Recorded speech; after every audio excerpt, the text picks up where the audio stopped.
Hello students, की हाल चाल? बढ़िया सर। आई होप सभी बढ़िया होंगे और वीडियो लेक्चर्स का आनंद आप उठा रहे होंगे, आराम से पढ़ पा रहे होंगे, आराम से स्टडी कर पा रहे होंगे। जो हमारा टारगेट है 35 आउट ऑफ 35 केमिस्ट्री में लाने का, वो पूरा आपका होगा।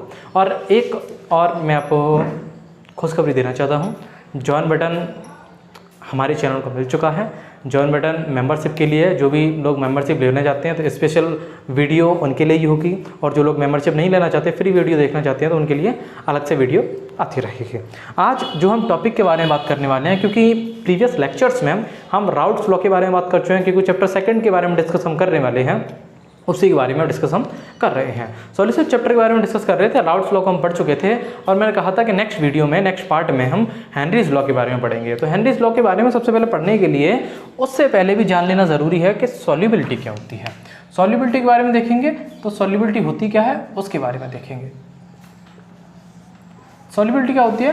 किसी भी सब्सटेंस की सॉल्युबिलिटी समझने का प्रयास करना। किसी भी सब्सटेंस की सॉल्युबिलिटी, उसका जो मैक्सिमम पार्ट होगा, अगर उसे डिसॉल्व करने की कोशिश अगर हम करें, तो उसका जो मैक्सिमम पार्ट होगा, वो जो डिसॉल्व होगा, वो एक स्पेसिफिक टेम्परेचर पर, एक स्पेसिफिक अमाउंट ऑफ सॉल्वेंट में डिसॉल्व होगा। अगर इसकी डेफिनेशन हम देखना चाहें तो डेफिनेशन क्या होगी कि solubility of a substance, solubility of a substance, solubility of a substance is its maximum amount,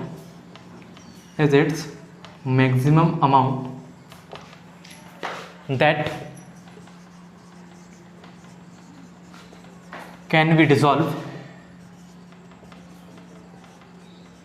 into the specific amount of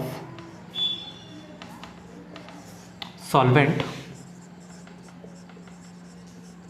at the specific temperature।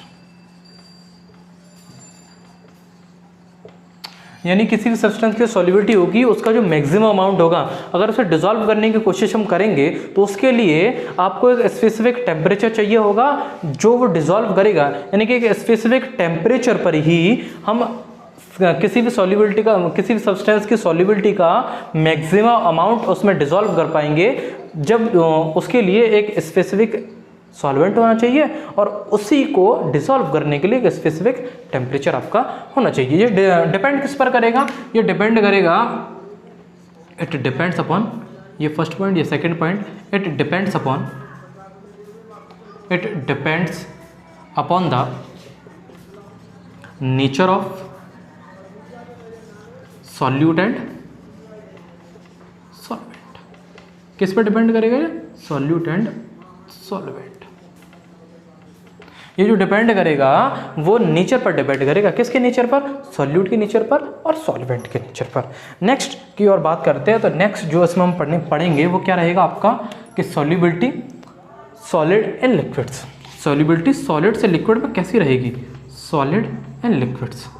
Liquid से सॉलिड में कैसी रहेगी, या सॉलिड से लिक्विड में कैसी रहेगी, गैस से लिक्विड में कैसी रहेगी, उसके बारे में बात करेंगे। इसमें बेटा जी दो तरह की चीज़ें पढ़ते हैं, एक पढ़ते हैं आपका पोलर और दूसरा पढ़ते हैं नॉन पोलर। यानी कि पोलर के लिए क्या होगा और नॉन पोलर के लिए क्या होगा। पोलर आपके वो होते हैं जो आसानी से डिसॉल्व हो जाते हैं, और नॉन पोलर आपके वो होते हैं जो आसानी से डिसॉल्व नहीं हो पाते। डिसॉल्व नहीं हो पाने का कारण क्या है कि पोलर जो होंगे आपके, यानी पोलर सब्सटेंस जो होंगे, जो आपके पोलर सॉलिड होंगे, वो पोलर सॉल्वेंट में डिसॉल्व होंगे। Polar solid in polar solvent, polar solid in polar solvent. Polar solid जो होंगे वो पोलर सॉल्वेंट में डिसॉल्व होंगे। एग्जाम्पल के लिए देखना चाहें तो इसे मैं उठा दे रहा हूँ। एग्जाम्पल के लिए सॉल्ट एंड वाटर। वाटर भी आपका पोलर है, और सॉल्ट भी आपका पोलर है। नॉन पोलर की अगर हम बात करें तो नॉन पोलर क्या होगा? नॉन पोलर की बात करें तो नॉन पोलर क्या होगा? नॉन पोलर आपका वो होगा, नॉन पोलर जितने भी सॉलिड होंगे वो किस में डिसॉल्व होंगे? Non polar solids in non polar solvent, non polar solvent. Example के लिए wax plus benzene, wax plus benzene, क्योंकि नॉर्मल हमारा जो वाटर होगा ना उसमें हम बेंजीन को डिसॉल्व नहीं कर पाएंगे, लेकिन वैक्स को आसानी से बेंजीन में डिसॉल्व कर सकते हैं। वैक्स को आसानी से बेंजीन में डिसॉल्व कर सकते हैं, लेकिन वैक्स को अगर आप वाटर के अंदर डिसॉल्व करने की कोशिश करेंगे तो वैक्स आसानी से घुल नहीं पाएगा, उसका जितना भी पार्ट होगा वो सबके सब at the top of the surface आ जाएगा। ठीक है भाई, ये तो नॉन पोलर और पोलर की कंडीशन। इसमें भी एक और चीज़ आती है जो आपकी एनसीईआरटी में दे रखी है, वो क्या है, वो एक और चीज़ दे रखी है आपकी एक्सोथर्मिक और एंडोथर्मिक की। एक्सोथर्मिक और एंडोथर्मिक की क्या होती है, यानी कि सॉलिड या लिक्विड में जब रहेगा तब क्या सिस्टम रहेगा, सॉलिड या लिक्विड्स में। सॉलिड लिक्विड्स में जैसे सॉलिड से अगर लिक्विड में कन्वर्जन हो रहा है किसी भी सॉल्युबिलिटी का, तो उसमें क्या होगा, जैसे जैसे हम टेम्परेचर बढ़ाते जाएंगे तो सॉल्युबिलिटी भी आपकी बढ़ती हुई चलेगी। जैसे जैसे हम टेम्परेचर बढ़ाते जाएंगे वैसे वैसे सॉल्युबिलिटी बढ़ती चलेगी। ये कंडीशन जो आपकी कहलाती है वो कहलाती है एंडोथर्मिक की।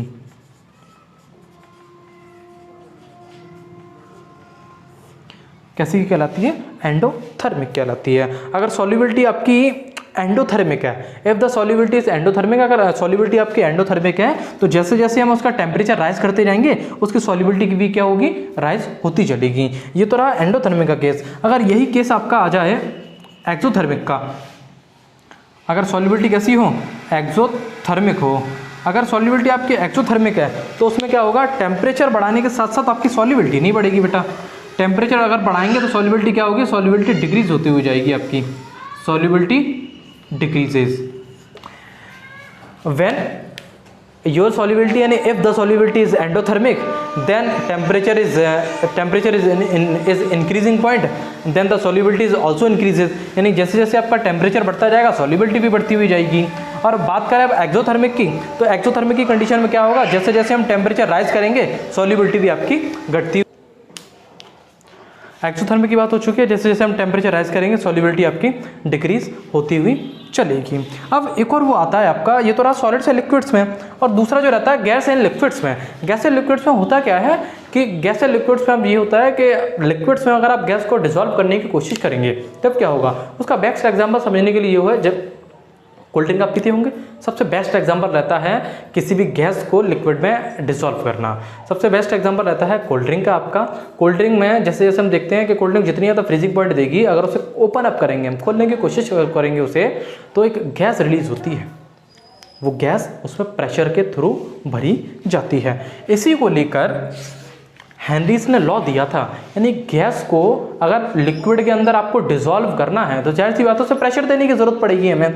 प्रेशराइज उसे करते हुए जाएंगे तो आसानी से किसी भी गैस को लिक्विड में डिसॉल्व किया जा सकता है, यानी कोई भी गैस लिक्विड में उतनी ज़्यादा डिसॉल्व होगी जितना ज़्यादा उस पर प्रेशर दिया जाएगा। उसी को लेकर हेनरीज ने एक लॉ दिया था जिसे हम हेनरीज लॉ के नाम से जानते हैं। तो पढ़ते हैं हेनरीज लॉ है क्या, इसे मैं रफ कर दूँ जब तक।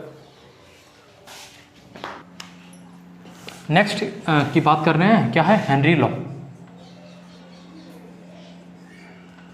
हेनरीज लॉ क्या था हेनरीज लॉ में, नॉर्मल सा अगर हम डायरेक्ट देखने की कोशिश करें तो डायरेक्ट क्या था,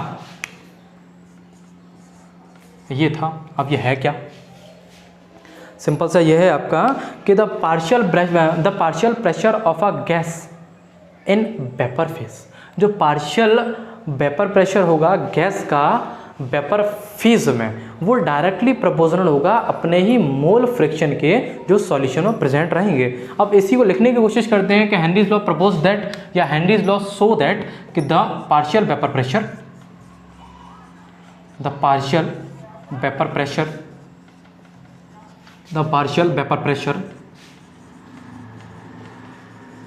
P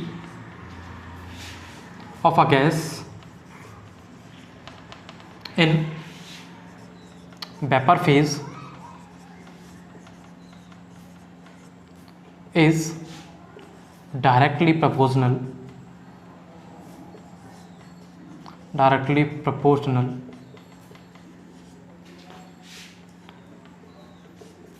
to its mole fraction, यानी कि x, in the solution of the gas,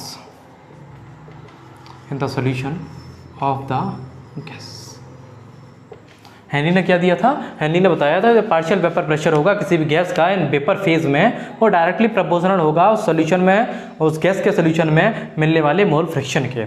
अब इसे ड्राइव कैसे किया गया था? इसे ड्राइव किया गया था P is directly proportional to X। X को अगर हम हटाएं, प्रोपोर्शनल को अगर हम हटाएंगे तो एक आपका कांस्टेंट आया था जिसे हेनरी के कांस्टेंट के नाम से जानते हैं, where K H equal to Henry's constant, Henry's constant के नाम से इसे जानते हैं। Where K H equal to Henry's constant के नाम से इसे हम जानते हैं। P equal to K H X, ये निकल कर आ चुका था फॉर्मूला, ये निकल कर आ चुका था फॉर्मूला। अब इसमें एक नोट डाल के और आप पॉइंट लिख लेना। नोट डालकर क्या था पॉइंट?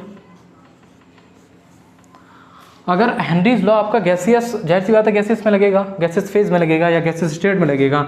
जैसे जैसे हम हेनरी लॉ को बढ़ाते हुए जाएंगे, यानी कि अगर हेनरी का लॉ जो यानी कांस्टेंट है आपका, हेनरीज कांस्टेंट है, अगर उसकी वैल्यू बढ़ाते हुए जाएं तो सॉल्युबिलिटी पर क्या इफेक्ट पड़ेगा? इसका सॉल्युबिलिटी पर क्या इफेक्ट पड़ेगा?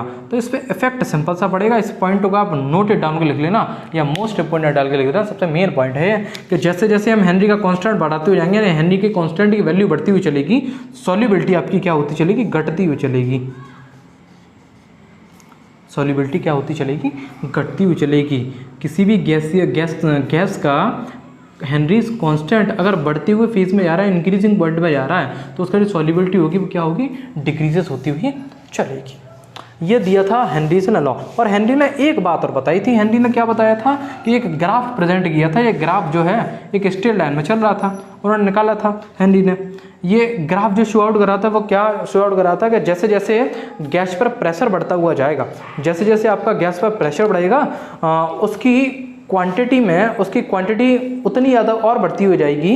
यानी कि सिंपल से कह सकते हैं जैसे जैसे गैस पर प्रेशर आपका बढ़ता हुआ चलेगा, उसकी क्वांटिटी जो होगी सॉल्यूशन की अंदर घुलने की और बढ़ती हुई जाएगी। और बढ़ती हुई जाएगी का मतलब ये है कि हेनरी ने बताया था कि ये मेरे पास अरे ये तो टेस्ट ट्यूब से बन गए, ये तो मेरे पास बीकर हैं, ठीक है, जो उन्होंने लॉ दिया था अपना कि ये आपका वाटर रखा हुआ है, ये वाटर है और यहाँ आपके गैसियस फॉर्म में ये प्रेजेंट है। और एक यहाँ लगाई जा रही है पिस्टन जिस पर वेट W1 एग्जैक्ट किया जा रहा है आपका। W1 जैसे ही एग्जैक्ट इस पर किया जाएगा, W1 एग्जैक्ट किया जाएगा, एक तो ये रहा। अब इस पर कर क्या रहे हैं, इस पर हमने मास और बढ़ा दिया, तो वाटर जितना था उतना ही रहा।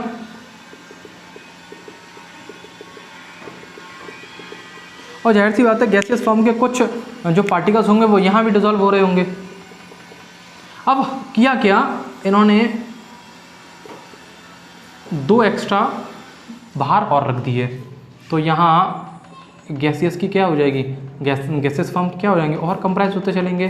तो हेनरी का लॉ यही तो था कि अगर आप किसी गैस को लिक्विड में डिसॉल्व करना चाहते हैं या गैसियस फॉर्म को अगर आप किसी लिक्विड में डिसॉल्व करना चाहते हैं, तो गैस लिक्विड में उतनी डिसॉल्व होगी जितना उस पर प्रेशर लगेगा। यहाँ प्रेशर थोड़ा कम लग रहा था तो कम मात्रा में डिसॉल्व हो रही थी, यहाँ प्रेशर ज़्यादा लग रहा है तो ज़्यादा मात्रा में वो डिसॉल्व हो रही है। यही था आपका हेनरी का लॉ। यहाँ ये लेक्चर आपका ख़त्म हो चुका है। नेक्स्ट लेक्चर में बात करेंगे आइडियल सोल्यूशन और नॉन आइडियल के सोल्यूशन के बारे में। तब तक के लिए नेक्स्ट पार्ट का वेट आप करें, और पिछले पार्ट आपने नहीं देखे तो पिछले पार्ट भी देखना ज़रूर स्टार्ट करते हैं, क्योंकि 35 आउट ऑफ 35 टारगेट हमारा है और पेपर नहीं होंगे तब तक 35 आउट ऑफ 35 टारगेट ही रहेगा। वीडियो देखते रहिए, आनंद उठाते रहिए।